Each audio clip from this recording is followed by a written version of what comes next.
Hey, good morning. Another day, another video, and today I want to talk about being careful of throwing the narcissist label around. And this was inspired by, I was watching a lot of YouTube videos last couple of days about, the 9 traits of narcissism. And it dawned on me that there will be times that someone will do something to us, say something to us that's going to hurt our feelings or hurt our sense of well-being, for lack of a better word, and we're going to immediately throw the title "You're a narcissist" on them. I was watching some YouTubers, and they were discussing, one of the guys I follow, Love Over Narcissism. He was saying how people don't like the fact that he has such a strong personality. And yeah, some of the words he uses in his videos aren't PG-13, whatever. As another lady, who is it? Spiritual Whistleblower? She's also from New York. These two are both from New York. And she's just raw with it. Raw. Straight up, no sugar, straight to your face facts, right? And people are like, oh my God, the language she uses, her demeanor, narcissistic. Listen, man. The lie that after abuse, empaths are supposed to be these sweet, gentle, you know, rolled out of church kind of individuals who are going to be all nice and all that. Again, it's a myth, all right? A lot of times when we go through this hurt, we process it differently. Now, there are plenty of YouTubers on here who are very measured with their words and they present the truth their own way. And it's still valid. And then there are those who are like, look, this is facts and this is how I feel and this is my lane and I'm going to stay in it and I'm going to do what I got to do. And a lot of times that makes people feel uncomfortable, right? Also, too, personally, it's always good to reevaluate, is someone an actual narcissist or are they acting out of just pure self-interest, or are they hurt? Are they hurting? Or are they just fed up? The reason why, I don't know, I felt like I wanted to say something was because this is a question I asked myself. Having come from 2 abusive relationships, overt, covert, it's very easy to suspect everybody as soon as they make a mistake. Yep, it's got to be a narcissist. Yep, definitely. Got to go no contact. Got to block them. Got to this and that, right? The reality is, yeah, there are a lot of narcs out here. There are a lot of people who are bent on their own self-interest. But there are also a lot of people who are not on that spectrum. Let me share something with y'all. There are 9 traits of narcissistic personality disorder. And in order to be diagnosed as a true NPD by a doctor, you have to have at least 5 of these traits, right? And I'm just going to read them off to you real quick. Arrogance and domineering. That's the first trait. Second trait, grandiosity. So arrogance and domineering is when they're walking around and they're like, you got to do what I say, that's it, right? Grandiosity, when they feel superior to everybody else. Preoccupation with success and power. They're constantly fantasizing about what it'd be like to have all this money, or what it'd be like to, run a big company or whatever. Usually it's mostly just fantasy. There are very few narcs who are actually successful in life, which is why they resort to leeching off of other people. However, they're preoccupied. with success and power. Okay? Lack of empathy. That's the fourth one is lack of empathy. They don't care about you. They don't care about your kids. They don't care about their kids. They don't care about hurting other people's feelings. They're just focused on themselves, right? Belief of being unique. Now, this is sticky. I believe we all are unique. I don't agree with the fact that the belief of being unique is a trait of being narcissistic person.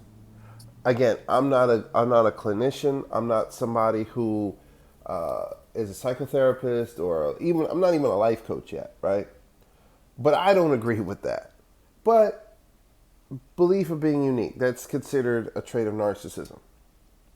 And that's probably a negative connotation, meaning, oh, I'm so much more special than everybody else, therefore I should get special treatment, etc.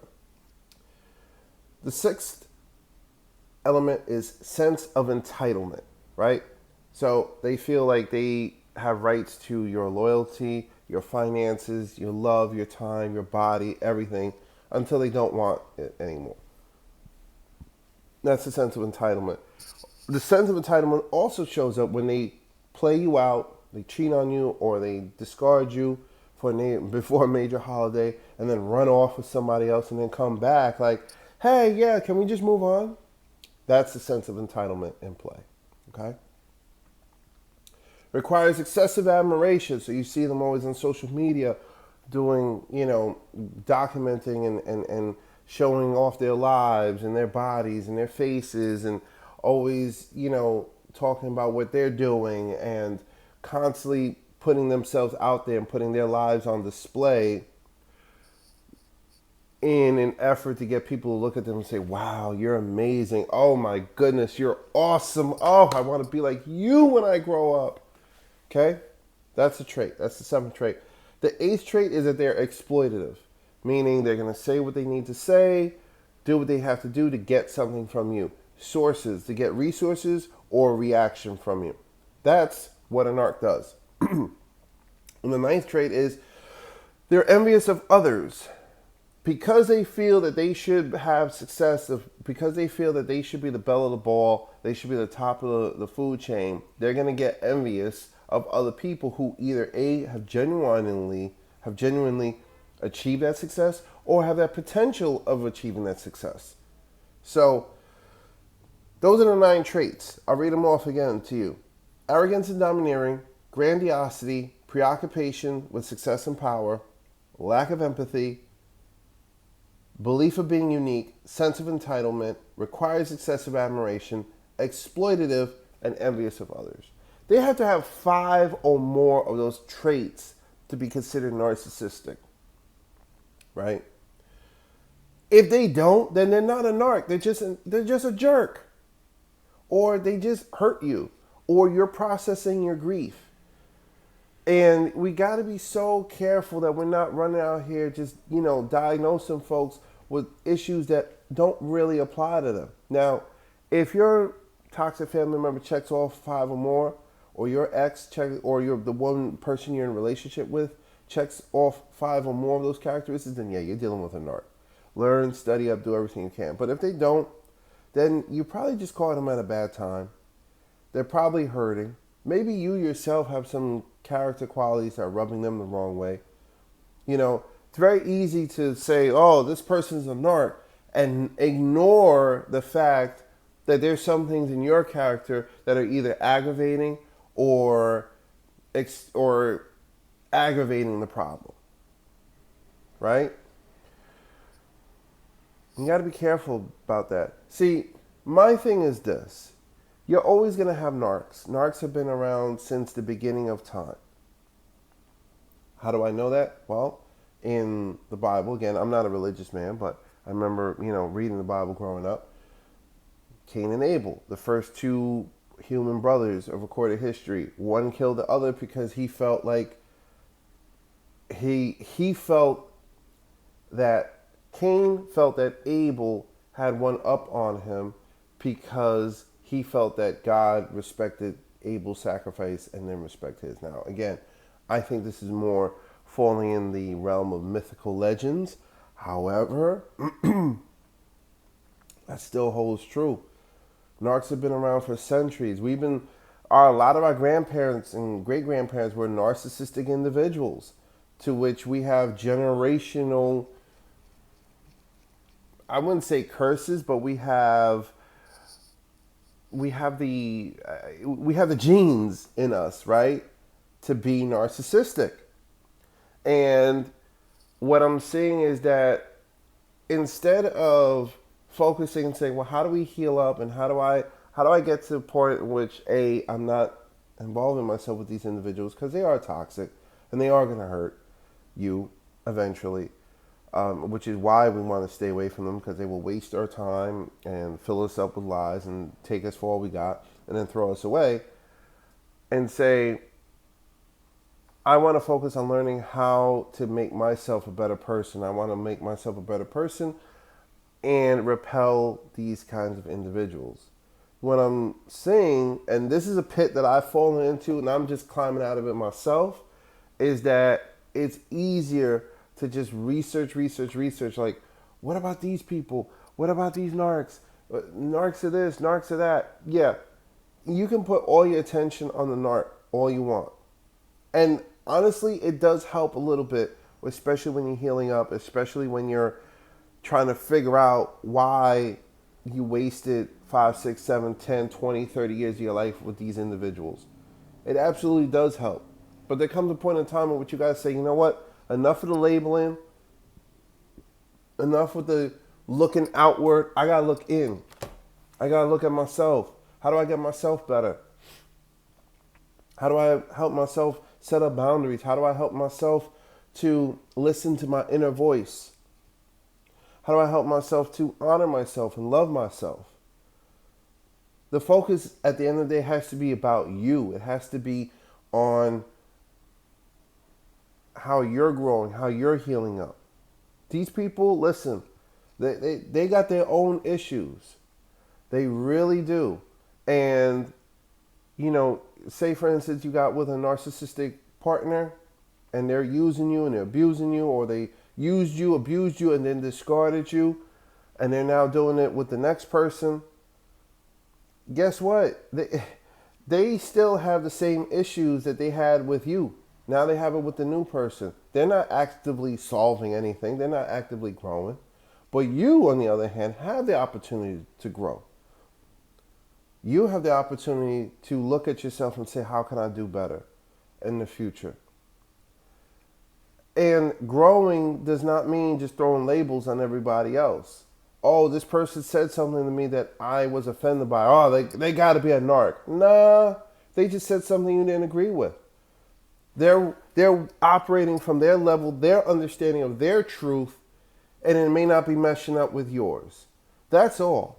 Understand something. Narcs operate out of their understanding what truth is. Even though we may know that what they're doing and saying and feeling is totally off the wall, to them, they're operating out of their truth.